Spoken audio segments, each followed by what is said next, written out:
One of the tires that had something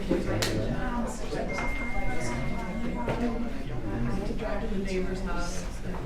This was like weird, fun little thing to drive. Like the dice thing, they're just fun for some unknown reason. Yeah, it's weird.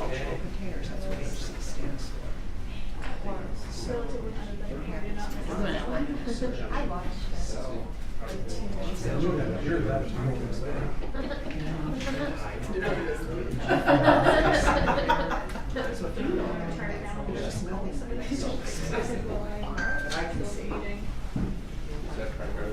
Good morning, everyone. Let's start with the Pledge of Allegiance.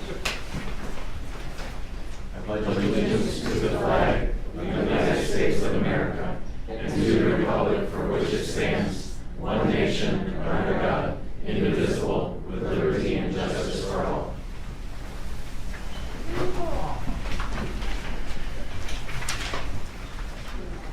The prayer today is, Heavenly Father, there's no storm that God won't carry us through, no bridge that God won't help you cross, no battle that God won't help you win. Trust God and never give up. Amen. Linda, want to start us out? On May 5th, I approved for water resources and executed the service contract agreement with Independent Diesel Service Incorporated to perform generator switchgear breakers repair at McFarland Wastewater Treatment Plant and other ATS-related repairs and services as needed at various locations within the department for a period of 1 year to be effective May 5th, 2025 in an amount not to exceed $10,000. Thank you. Item 2, the Commissioner's Office is requesting the Board approve and execute the minutes for the meeting of April 8th, 2025. So moved. Second. Commissioner Small. Aye. Commissioner Brinkley. Aye. Commissioner Ward. Yes. Financials? Morning, Commissioners. Good morning. Adrian Gordon from the Commissioner's Office. Today's financials include an appropriations transfer to the Sheriff for miscellaneous refunds, reimbursements, and web checks that were deposited into the general fund. A supplemental in the opioid settlement fund to cover an encumbrance to the Lake Geauga Recovery Center. There's a cash transfer from the Commissioner's Office to the Unemployment Rotary Fund. Among the encumbrances is travel encumbrances from the Auditor's Office to attend the County Auditors Association of Ohio Summer Conference, from the Common Police Court to attend the 2025 Ohio Chief Probation Officers Association Quarterly Training Conference, and from the Treasurer's Office to attend the County Treasurers Association of Ohio Spring Conference. There's a formal contract PO from the Commissioner's Office to Schindler Elevator Corporation to install security cameras in the elevators at the Geauga County Office Building. Among the vouchers is $63,721.99 from the Commissioner's Office to Ohio State University for the county's second quarter 2025 program support payment, and $21,800 from maintenance to CT Consultants Incorporated for professional services related to the Safety Center parking lot project. Any questions or make that motion? Your second. Was that a motion? Yeah. Second. Commissioner Spiller. Aye. Commissioner Brinkley. Aye. Commissioner Ward. Yes. Thank you very much. Thank you. And we'll see you later. First Energy.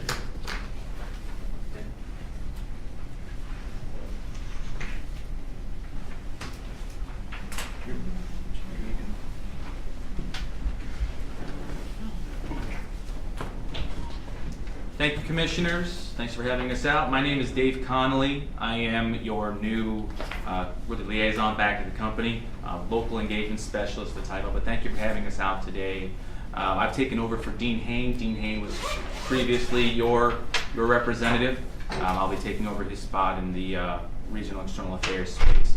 I remember some of you from a number of years ago, about 4.5, when I used to cover Geauga County back then. So I'm looking forward to working with you all again. So thank you for the opportunity to come out today. Joining with me is Tim Punkpatana, Director of Operations. Also in the audience is David Turner, Director of Customer Accounts and Local Engagement. Again, thank you for the opportunity to come out today to address some of the concerns that were raised from the letter the commissioners sent to First Energy Ohio President Torrance Hinton regarding the Middlefield Service Center line shop. So again, I have a few comments I'll make, and then I'd like to open up to you if you still have some questions after that, and go from there. So with this, to ensure resource management, to ensure responsible resource management, the illuminating company plans to consolidate operations currently handled at the Middlefield line shop with our Concord line shop. The date for this consolidation remains under review and has not been established yet. So some key pieces here. Over the past decade, First Energy and the illuminating company have invested significant funds and resources to strengthen the electric grid in Middlefield, Geauga County. These improvements include the installation of smart meters and the addition of a new substation in 2012. They've helped prevent or minimize the impact of power outages for hundreds of customers and businesses in the area, especially during severe weather. The relocation of the workers from the Middlefield line shop to the Concord line shop will not impact our response time to outages and emergencies. Now, our process for handling outages and emergencies in the Middlefield area will not change. The company's first responders to emergency situations are called trouble crews, and currently no trouble crews report out of the Middlefield line shop. When an emergency comes in, the closest trouble crew is dispatched, oftentimes from the Concord line shop. After trouble crews determine what work needs to be done, line crews are dispatched if additional repair is needed. This is our normal protocol for all of our line shops. The line crews currently assigned to the Middlefield Service Center will continue the same work that they do typically day to day. They just will start their days at the Concord line shop instead of the Middlefield one.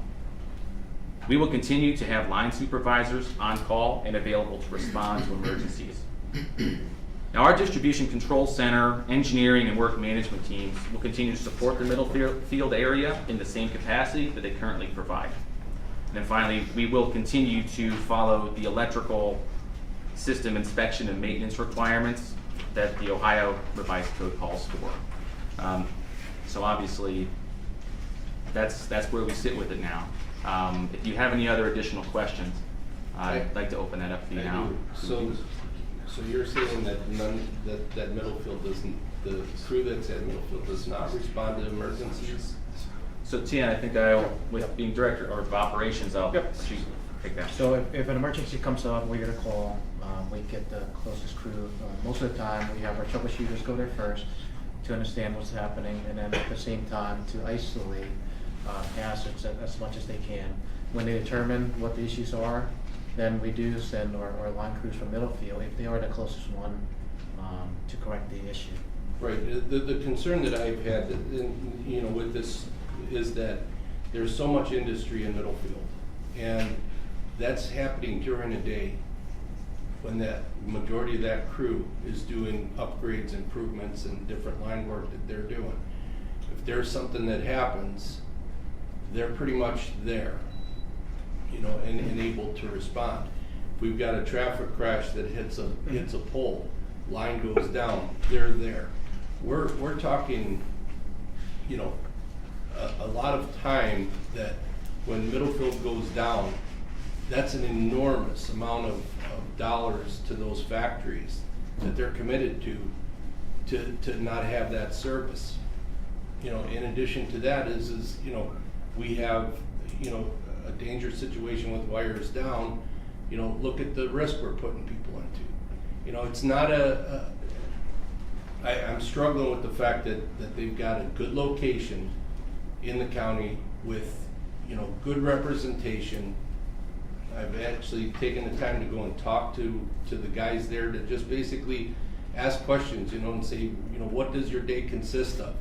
And I'll be honest with you, they do an incredible job for Geauga County, and I just don't see that cost, that I'm just looking at on the side of cost of what we're paying, what you are paying to have that service for this county. I just think that there's other areas that you probably could cut on before you take Geauga's service away. And I'm just not gonna agree with you that its timing is gonna be the same, you know, because you've got Lake County that has, you know, we're a 96,000 population. Lake County's gonna be, what, 250 to 260,000 population with a lot, you know, lot more infrastructure, power and everything else. So it always goes to population that's affected. And I'm just telling you, I just do not want to see Geauga County get shortchanged in this. It's just not fair to us. No, I appreciate that. I can address that. As Dave stated, there will be no loss of service for the folks that are relocating. We'll still have work in and around the Middlefield area. So when there's an emergency, we're gonna break down the crew that is the closest where they can safely break down and respond to those emergencies. And I get that, that's great for a conversation, but you know, you have theory here and you have reality here. And I just don't think we meet in the middle. I just think that we're suffering a huge loss for a small dollar to lose that ability. I've seen it too many times. I have a business in Middlefield. I talk to a lot of the businesses that are in Middlefield, and I can tell you that that unit that's in Middlefield has been incredibly responsive to the people in Middlefield, but not just in Middlefield, but across the county. Those guys are committed. They're true to this area, and the familiarity that they have with the line system and all the power equipment that's in our county. It's you just don't recreate that, you know, overnight. I mean, these guys are like a fine-tuned machine. They've got all their spare parts, all their, you know, everything within their yard that these guys can respond like this. You know, and I'm sure you guys have been to their yard, but everything has got its place. Very organized, very put together. The guys there are professional. They do a great job. You know.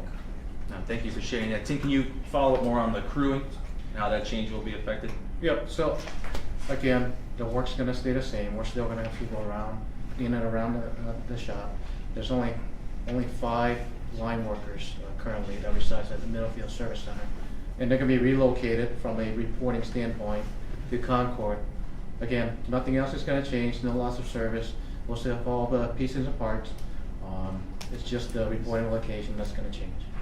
But I mean, Concord's 30 minutes away from Middlefield, so if there is an emergency, they have to drive 30 minutes. So it seems like there's gonna be at least a 30-minute delay for any time that there is an issue. So we have our What am I chopper missing? crews that are around the service area.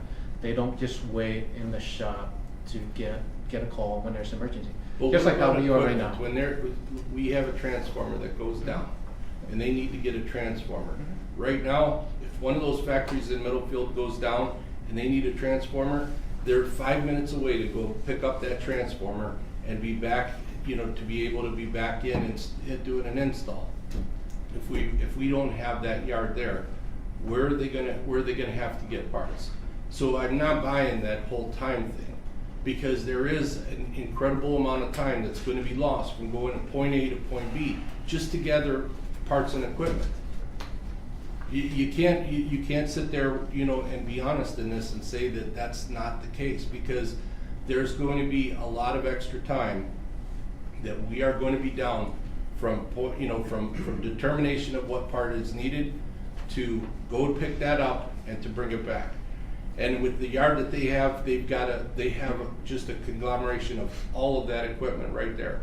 And it makes it so much more convenient, effective, and it serves our business community. You know, at the end of the day, we need to have our businesses protected. And it's just, we have an incredible amount of people that have dedicated their companies to our county, that have committed their service to you guys, providing them power. It's the least you could do is to maintain that position. You know, I understand, you know, shrinking down and doing what you need to do to run your company more effective and efficiently, but we have a very, very different scenario here with the amount of industry that is in that town. And we've got another building that's going up there another 1,000,000 square feet. You know, and I get it, they could have on-site generators or what have you. At the end of the day, it's about service, and it's about what we need to provide. We shouldn't be going backwards in this, and I think that this is a huge step backwards. And I'm just passionate about it because I think that this is a bad move for our county. I will add that at least I realize that you guys are not the decision makers likely on this, right? So I don't want to shoot the messenger, but we can fire off a few rounds perhaps on it here since you're here today. Understand. So changing gears a little bit, 2024 was the test year for First Energy as far as rate making goes, correct? And so when the PUCO is deciding First Energy's base distribution rates, what they're looking at is what your costs were in 2024, and that includes this Middlefield shop. So to the extent that you take that off your books, you save money, but you're still going to be basing your rates, the rates that we all pay as ratepayers, on 2024 cost. Do you have any response to that? So the response, I mean, the rate case is currently in front of the PUCO, and ultimately that will go through that process. I don't have much more of the specifics that I can comment on that one, but that's where that sits. But do you understand my point that your cost for that 2024 test year are based on including the Middlefield service shop? So if you eliminate those costs, that doesn't seem like a good faith negotiation with the PUCO regarding what customers' rates should be. Sure, and I do hear what you're saying, and obviously that will be part of that hearing, I would imagine. As not the decision maker, I wouldn't have a direct impact on that, but. Yeah, I mean, so those depositions are going on right now, and Mr. Hinton, I know, was deposed recently on that. And I mean, one thing he admitted was that service would go down in Geauga County, the responsiveness, as a result of that shop being taken away. He said that on the record. So in time, it's like, you know, we're gonna get less service for higher electric rates, you know, in time. And a question for the Middlefield Service Office, do you guys own it or do you rent it? We currently own it.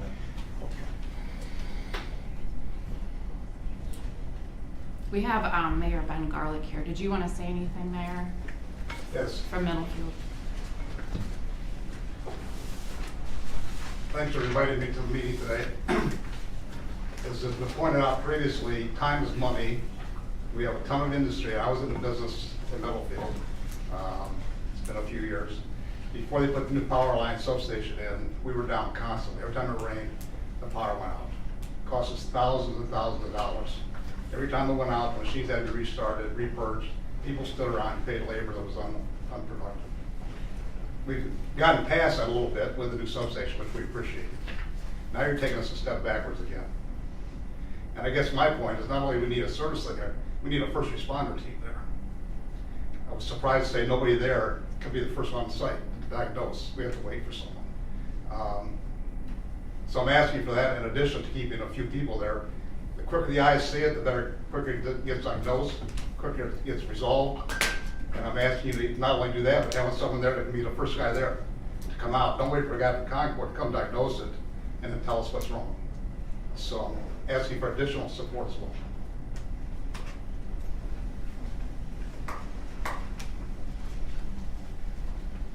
Thank you, Mayor. Thank you. You know, I think at the end of the So day, what we need one is other thing. Service has been an issue that has declined, in my opinion, over the years. I talked to Dean Hain about this prior to him being dismissed, whatever happened on the downsizing. We have a response time on street lights. Used to be 72 hours. Now it's 4 calls in 72 weeks.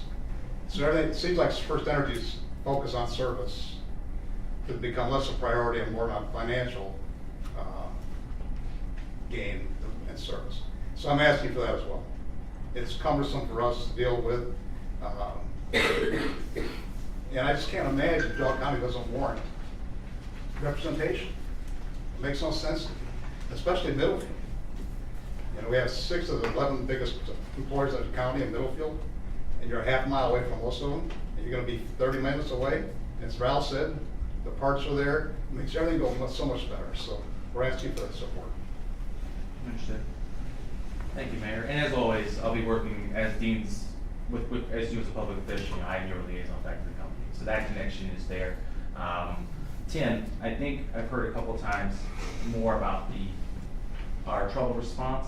If we can kind of go through that. I know there's two pieces to it. So our trouble crews that go out originally and So- respond to the emergency. Yep. When we have an issue, we gotta call into our control center. They would then contact either our trouble crew directly or the supervisors. And at times, supervisors, if they're the closest, they are the first responder and they are one of our subject matter experts. When there's a call, trouble crews would go, they would do what's called troubleshooting and isolating if there's a hazard. And then once they determine the issues, then the call goes in to the supervisor. If a crew, a line crew is needed where you have to replace equipment, replace poles, transformers, then the calls would go into the supervisor and they would arrange for a crew to come in. If a middle field line crew is the closest and they're able to quote unquote, what we call stop their current work, safely stop their current work, we would take them. If not, sometimes it could be crews from the other areas that will respond to emergencies. I'll give you 10 examples where they responded within about 15 minutes, got diagnosed and came back and fixed it. It turned a 3-hour project in it was a 3-hour project instead of an overnight project of a delay. That, you can't not equate the value of that being there. The quicker people see what the issue is, the quicker response is, the quicker the resolution is. And I can tell you in industry, those are costing thousands and thousands of dollars. When I was the general manager of a company, I wanted to file a lawsuit against Percentages so badly for the money that I lost due to the fact that, in my mind, you didn't maintain your infrastructure. Every time the wind would blow, and I'd say that's been improved, but every time the wind would blow or rain, my power would go out. And it's costly, costly, costly. We just need that, we need that kind of service. We deserve it. We're a rich county. We pay a lot of rates for energy. Millfield Village, for example, pays about $40,000 a month for energy for streetlights. We warrant that kind of service. So I'm emotional and passionate about this as well. You saw the response from our industries that complained about the fact we're even considering this. We have a ton of retail. We service most of the surrounding area, probably a 40-mile radius for retail. 44,000 cars a day go down our main street. We deserve it. So to say to thumb your nose at us bothers me. Thank you, Mayor. Prevention, sharp and fire, not you for it. Is it okay to ask a question? Sure. I have a question, and that has to do with your decision to consolidate with the Concord office. Is that going to include a reduction in staff? There is no reduction in staff. So if you're not reducing staff and you already own the building, how is this action really saving you money? I'm confused. This is responsible resource management for First Energy. We're looking at everything, not only at, we're just resource management.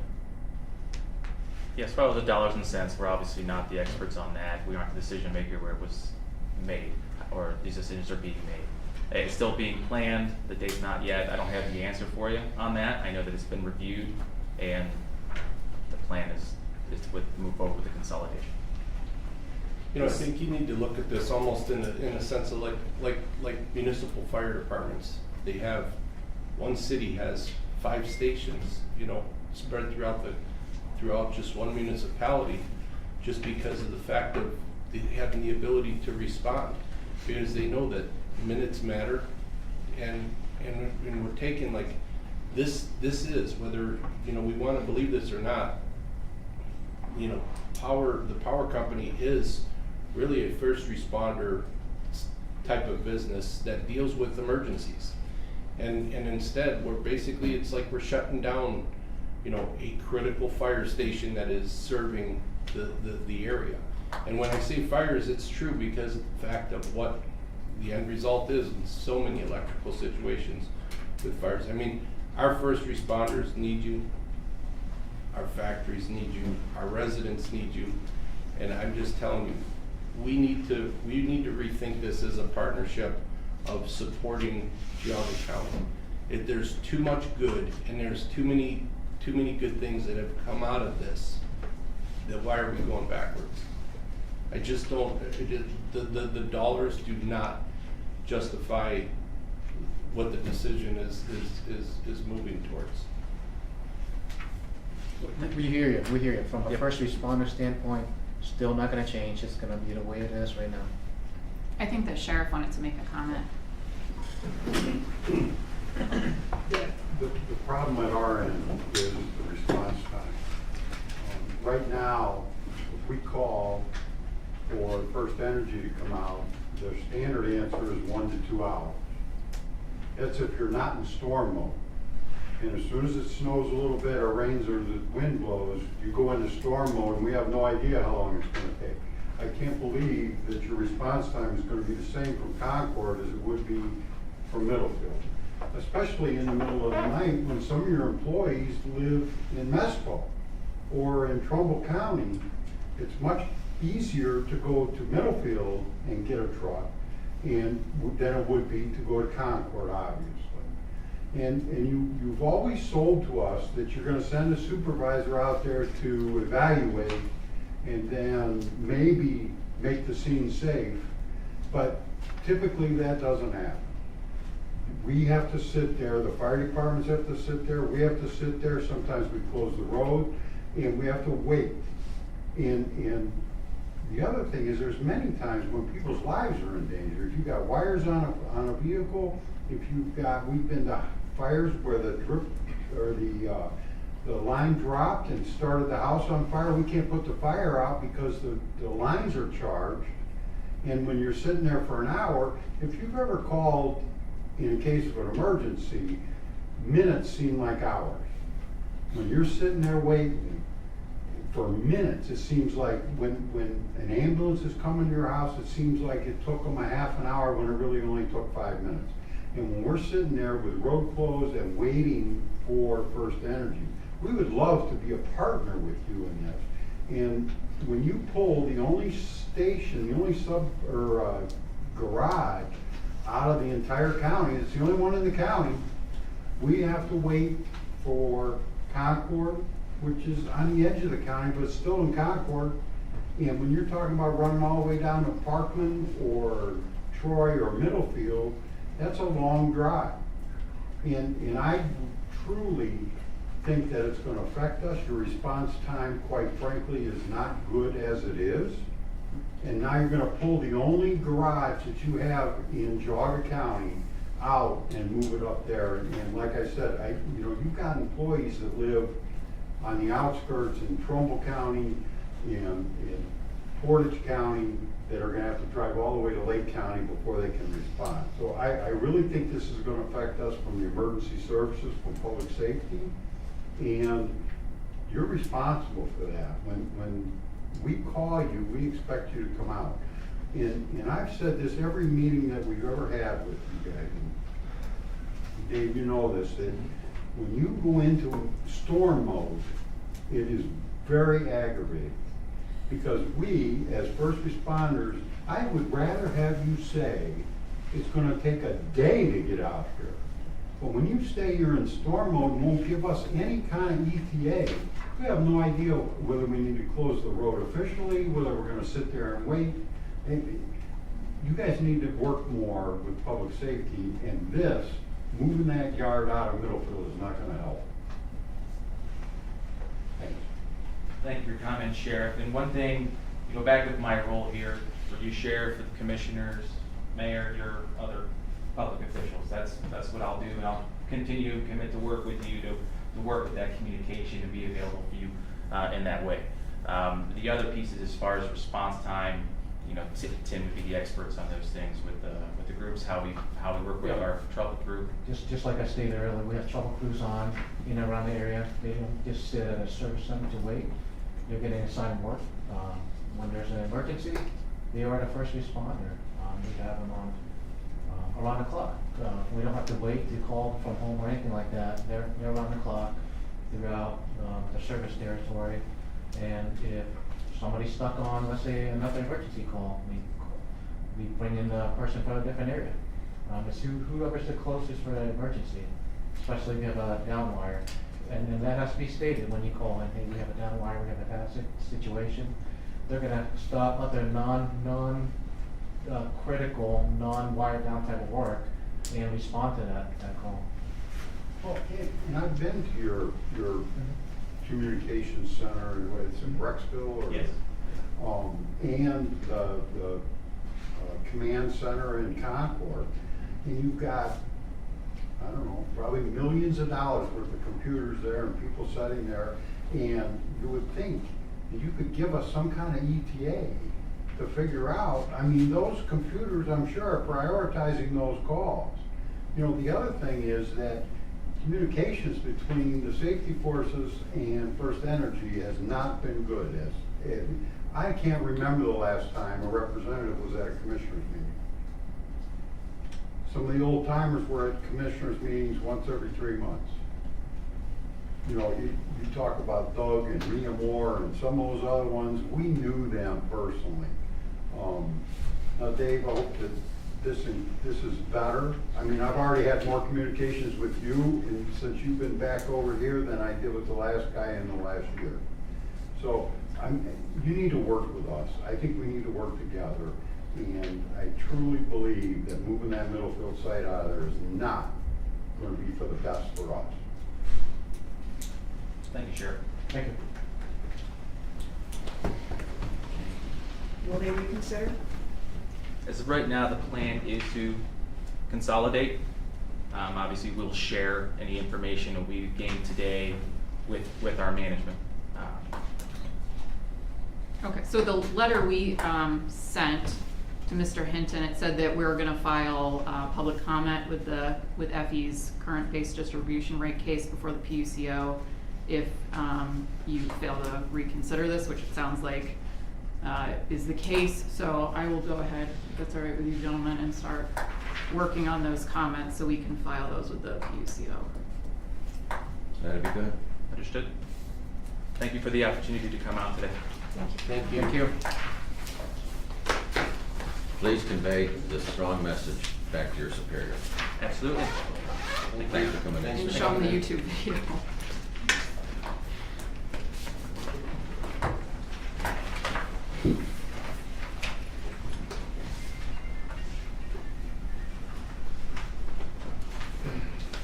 Good morning. Morning. This goes a little smoother. I don't know. No, we're all fired up All now. right, bring it. Shane Hajar with the engineer's office, here to present items 5 and 6 on the agenda. The county engineer's office is requesting the board approve and execute resolution 25-084 to order the pavement markings for various roads in Geauga County. This resolution requests the board approve and execute the title sheet of specifications. Further, this resolution sets the bid opening using Bid Express at the county engineer's office on Friday, May 23rd, 2025 at 10:10 a.m. Notice of the bid opening will be advertised on May 8th and on the county's website. Shane, how do you evaluate which roads to include in this? Generally, we do the roads on a 3-year cycle. Okay. So the first pass hasn't been done for 2 years, so it goes on the list. In the Amish communities, they tend to travel along the edge lines more Okay. frequently and wear them away faster. So some of those roads get striped every 2 years and sometimes every year. Oh, wow. And then any roads that we paved last year, they just get a paint. And this program is a poly paint. It's a much more durable Okay. paint. It's more expensive. So we paint them immediately after paving them, and then we restripe them with the poly paint following year. So it's a countywide evaluation, but it starts with some general principles, and then we evaluate to expedite repainting it, or in some cases, they hold up longer than 3 years. Or if we know that we're gonna improve a road next year, Yeah. and the paint will survive one more winter, we'll take it off the list and not paint it until after we resurface it. I was expecting you to say you have like an intern that just drives around the county. It's an engineer, but no, it's carefully evaluated. Yeah, no, there's like a real process you go through. Yeah, oh yeah, yeah. I'll make a motion to approve Second. 5. Commissioner Spiller. Aye. Commissioner Brinkley. Aye. Commissioner Toya. Yes. Thank you. Item number 6, the engineer's office is requesting the board approve and execute resolution 25-085 to order the placement of crack seal on various roads in Geauga County. This resolution requests the board approve and execute the title sheet of specifications. And further, this resolution sets the bid opening using Bid Express at the county engineer's office on Friday, May 23rd at 10:15 a.m. And notice of the bid opening will be advertised on May 8th and on the county's website. I move to approve. Second. Commissioner Spiller. Aye. Commissioner Brinkley. Aye. Commissioner Boyle. Yes. All good? How many crack sealing machines do you have? I think we have 2 rigs to do that, but the amount of crack sealing has gone up substantially, and our crews are committed to other maintenance projects, so this serves better as a contracted service rather than doing it in-house this year. Thank you. Thank you.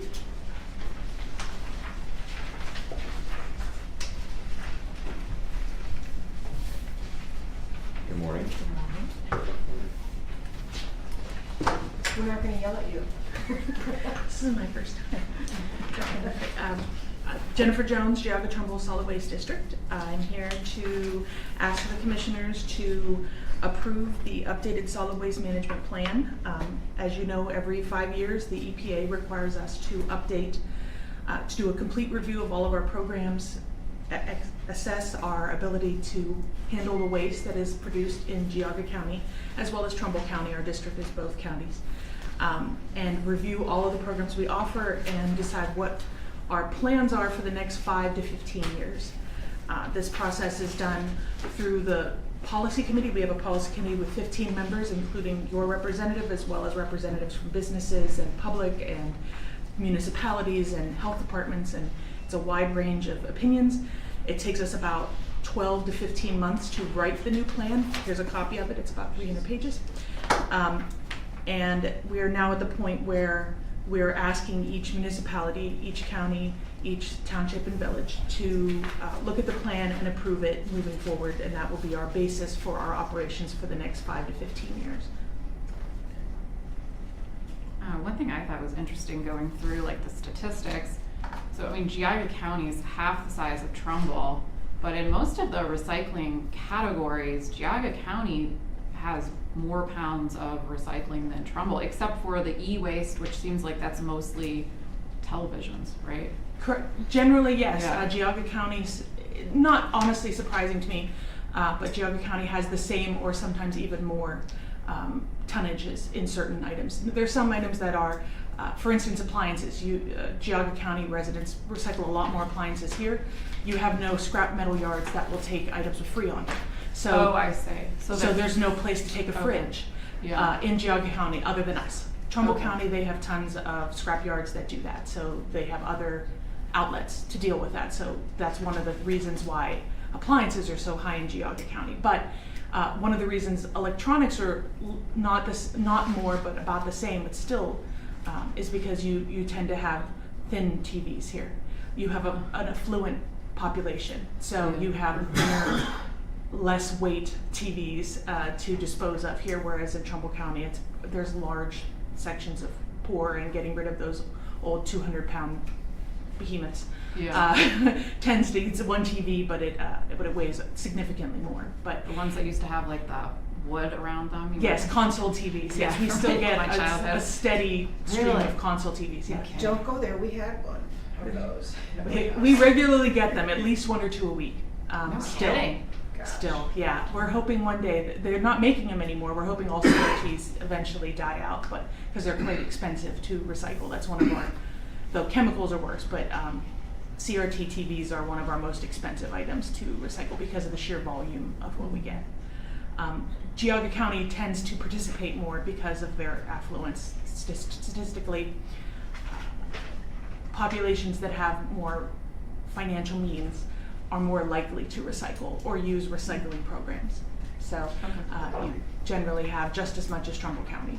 Yeah. Even though you have half the population. I thought that was Yes. interesting though. I mean, I wondered if there wasn't that correlation. Yes, Um, studies have shown for yeah. years that more access and more, the ability to have a car that would take you to a facility to be able to recycle, that you people recycle more if they have the time and the access.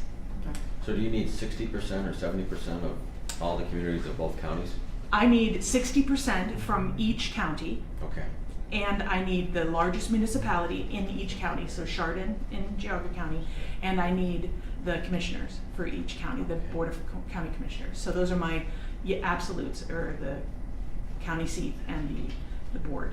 And How are then you doing so 60% far? of everybody else. So far, we received 2 responses. It's still quite early, Okay. and they're both yeses. We've never had a plan that was not approved. If you do not approve it, if you were to choose to reject it, the EPA would write our plan, and we would have absolutely no say as to what they decide to fund and what they don't. This plan is not only is it our ability, lays out what we want to do, it's our legal ability to spend on things. So there's a little bit of leeway, but we can't go out and start a whole new project if it's not in the plan. So it's something that we need to at least have it in there. There are many things in the plan. We're hoping to do this.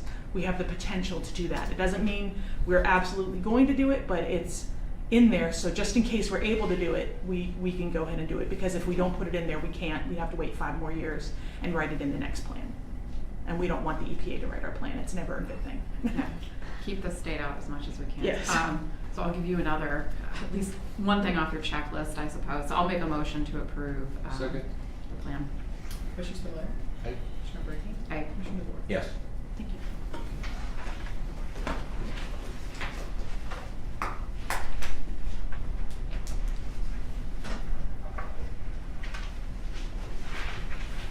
Good morning. Good morning, how are you? Elaine Malkamaki, Community and Economic Development. Community and Economic Development is requesting the board grant permission to advertise to hold public hearing number 2 for the 2025 CDBG allocation program. We're gonna hold that, we would like to hold that on Tuesday, May 20th at 10 a.m. And notice of the public hearing will be advertised on May 8th and on the county website. That motion. Second. Commissioner Spiller? Aye. Commissioner Brinkley? I did want to ask, for that public hearing, would you like me to have representatives? We'll be going over each of the projects. Would you like a representative from each applicant, or we can just discuss what the applications are? I think we can just discuss, but Okay. what's your preference? What do you suggest? I believe Chrissy had said that they had come in before. In the very beginning, when I first a long started, time ago? all of the representatives would come in and talk about their projects, and then over the years, it's kind of like changed and evolved. So it's really up to your discretion as to whether you would like the representatives to come talk about their projects, or I mean, we do have Just your information additional about them, but, I think we had made the decision, years ago as Okay. far as just, you guys are handling those okay, to save them, having the efforts of having to come in during work time okay. to be able to do that. And Okay. then you guys had made that decision. That's why we ended up changing that, so. Okay, okay. But- I wasn't sure how that started, and I Yeah. heard that we'd done that differently, so. 'Cause there was a wasn't lot of, sure. it was difficult sometimes to get, Okay. to get them Get people in. to be here at certain times, and Okay, we just kind of put the responsibility on On us. economic development to do it. okay, all right, thank you so much. Thanks.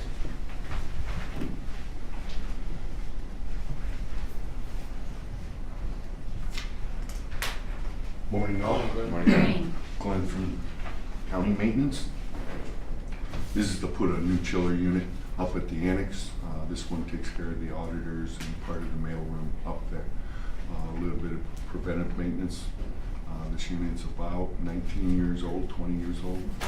So last year we had a couple problems with it, but nothing major, so we're just trying to get ahead of stuff. I'll make the motion to approve number 9. Second? Commissioner Spiller? Aye. Commissioner Brinkley? Aye. Commissioner DeBoer? Yes. Y'all have a good day. Thank you. Okay. Super. Good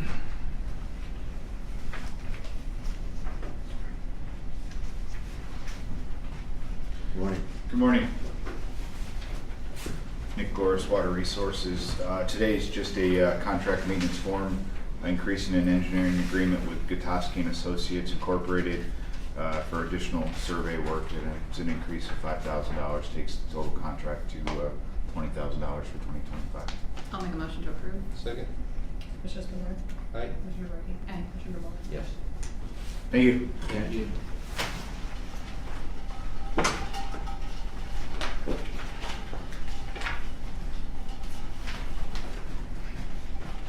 Good morning. Morning, Craig Swenson, Job and Family Services. Judy Schultz, Job and Family Services. How's everyone? Good. All right, the first action for 11 is to approve our biannual sub-grant agreement with the state. The sub-grant agreement enables us to receive federal funds that get passed through the state, then passed down to us to run our quadruple combined agency.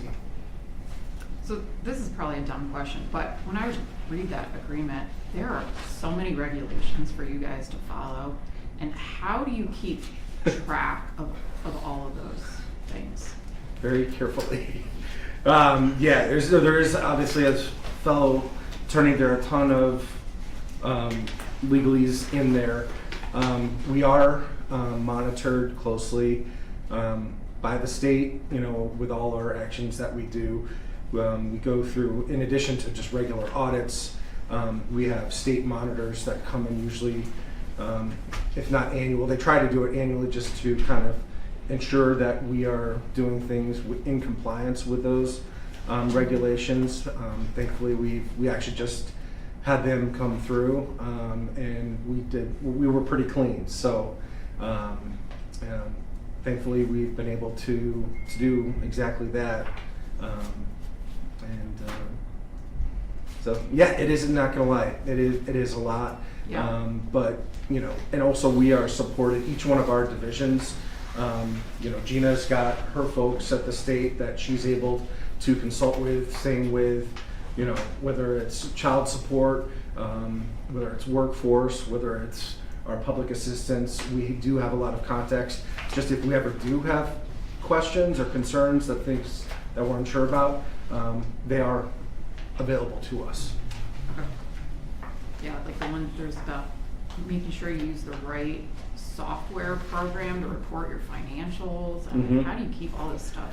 Well, they provide a lot of those resources to us. Just Okay. and you may not be aware. So, like, for example, we are not on the county network. We're on the state network. Okay. So in order to do the things that we do, we have to I see. kind of be in line with what the state wants us to do. Okay. I'll make a motion to approve 11. Second? Commissioner Spillier. Aye. Commissioner Brady. Aye. Commissioner Bowman. Yes. Could we, are we gonna go in executive? I was just gonna suggest, I know Mary Ruth's here to talk about the Park Street house, and I was wondering if we could perhaps push that up before we go into executive, unless executive's gonna be fast. I'm fine with that. Take a seat. Did you want me to come over?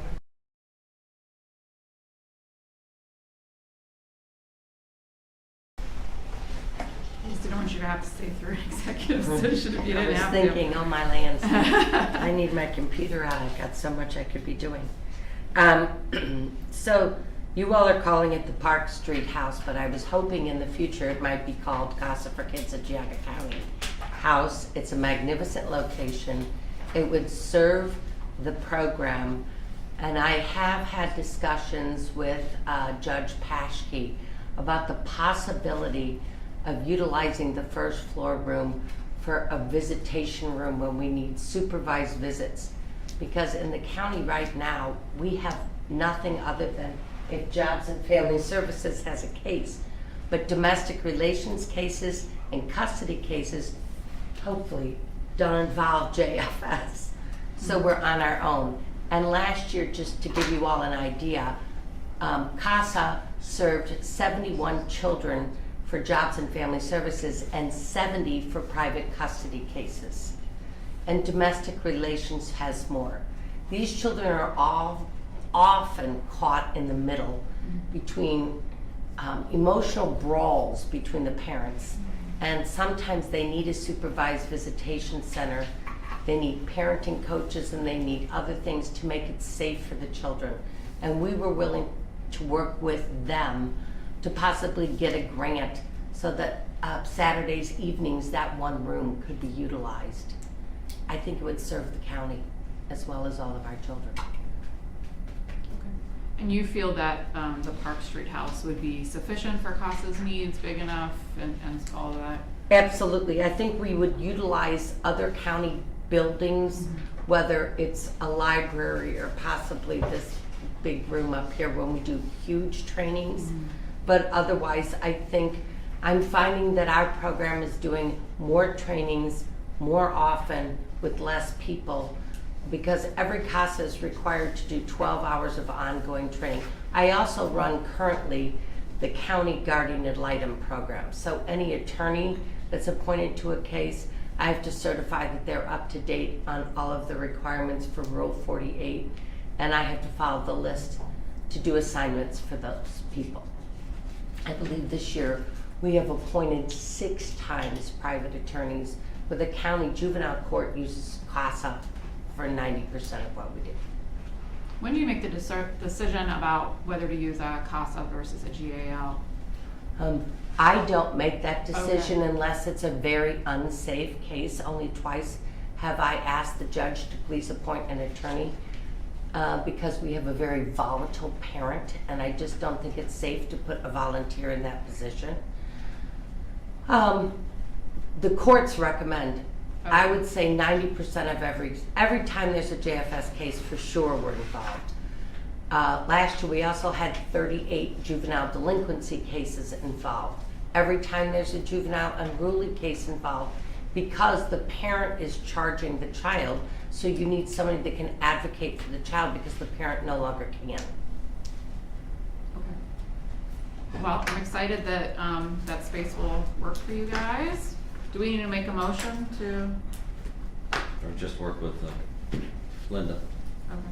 for the Obviously, you details. have to get together with Glenn and Frank to make sure that the building is ready. I know Glenn had quite a few things he wanted to make sure, and then if you're trying to put together a secure space for these meetings, that might involve some physical changes to the space. So we'll set up a meeting. Right, that might involve cameras in that particular room. Okay. Does every county in the state of Ohio have a CASA program? No, 66 out of the 88 counties have CASA programs. As a matter of fact, I'm working right now with Holmes County. I'm training some of their Amish. We are the only county, we're the only program in the United States that is Amish trained CASAs. So when we have Amish cases, we have someone who understands their culture. I'm also working with the Amish restoration team for Trumbull County right now. We're just volunteering and going over there and helping them. And Lake County is inquiring, and Ashtabula County right now to add additional programs in the future. Great. Okay? Thanks for coming in. Thanks. We'll be in touch. Okay, perfect. Okay. Item 12. We'll go into executive session. And we'll be in there. We need a motion, right? Yeah, need a motion. I'll make that motion. Second. Commissioner Spudler. Aye. Commissioner Brady. Aye. Commissioner DeBoer. Yes. Jean, correct. Yep. At the time?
Okay, we're back from executive session.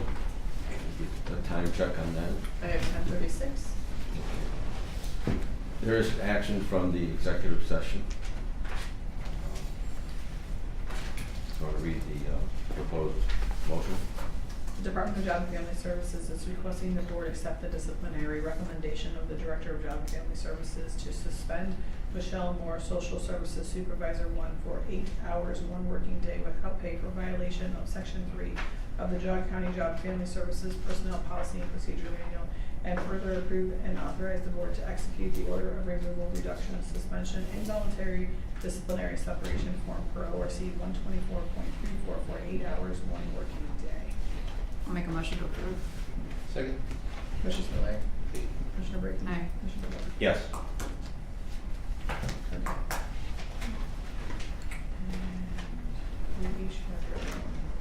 We're good. Yeah. Wow. There's only one form? Mhm. Okay. I think there's lines for each one.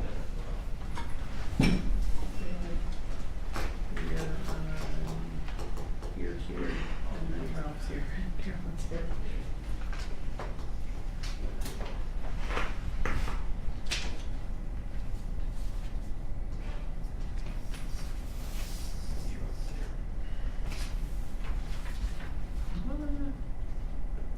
This one's confusing.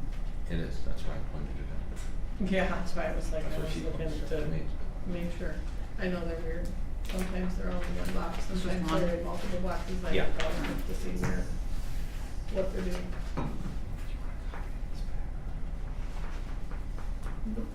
Can't be mine, but I don't. All right, credit cards. Okay. Item 13. This is to approve and execute the certification request for the county auditor request of the Board of Commissioners quarterly use of county credit cards pursuant to RC 301.27 for the year 2025 for quarters 1, 2, 3, and 4 for the county engineer's office and the Department of Emergency Services. So moved. Second. Commissioner Spudler. Aye. Commissioner Brady. Aye. Commissioner DeWort. Yes.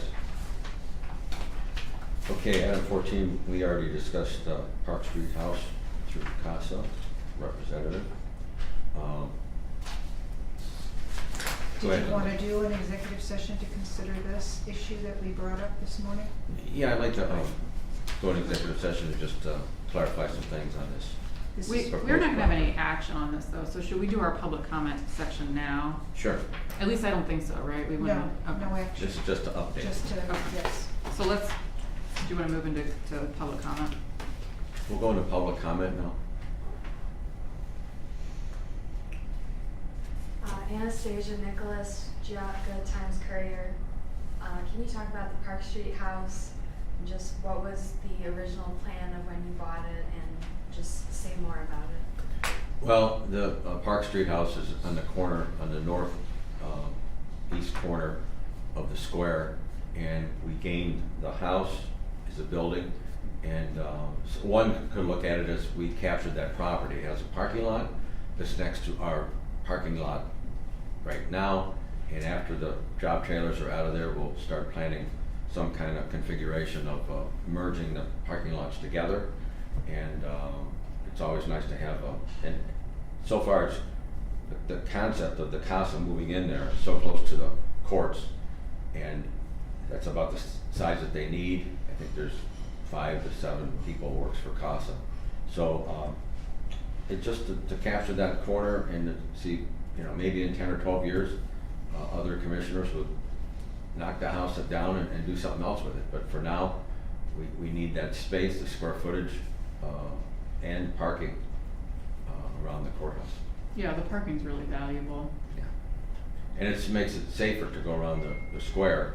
If one parks in the parking lot, this is like another 1.5 years, 2 years, once it's consolidated with our parking lot, then they can exit on Route 6. So maybe it alleviates some of the congestion around the square. Yeah, I think there's an easement on a driveway that goes out on Route 6, right? Yes. So that allows people 2 ways to exit the parking lot. Is it gonna be only for CASA? At this time, that's the I think that's they'll the take direction. They'll take up the whole spot. And this will allow them to move out of 470 Center Street. Right. So we don't, I mean, we just, right now we have what, the Board of Elections, CASA, and the Chardon Senior Center there, is there anything? Law library's also Oh, and the there. library. So law library will move after the courthouse is done.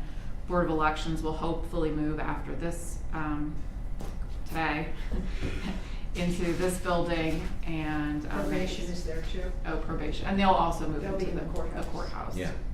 So we're working hard to vacate 470. That's our master plan since I got here 7 years ago. So We're getting there. it just takes time. And will it be, the parking, will it be for employees or the public? And how many extra spaces will there be? There's really no extra spaces.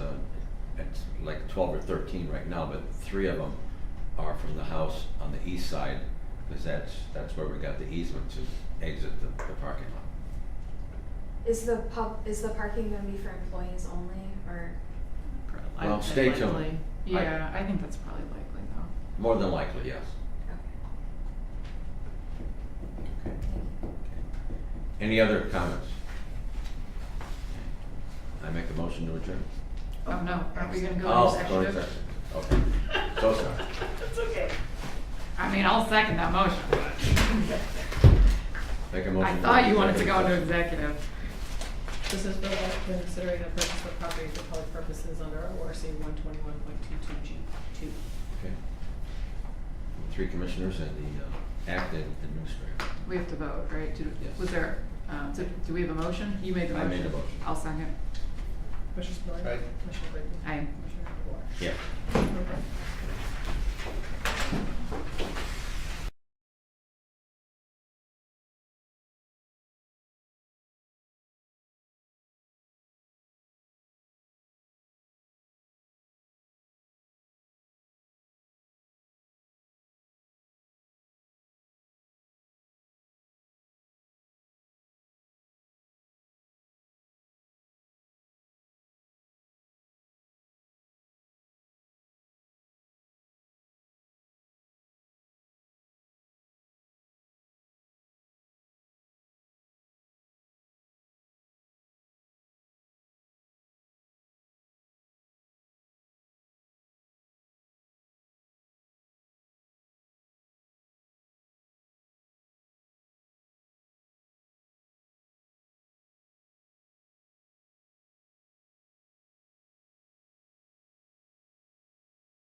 I've played We've had a that sign like out over there and over and over again. And the movie's so funny.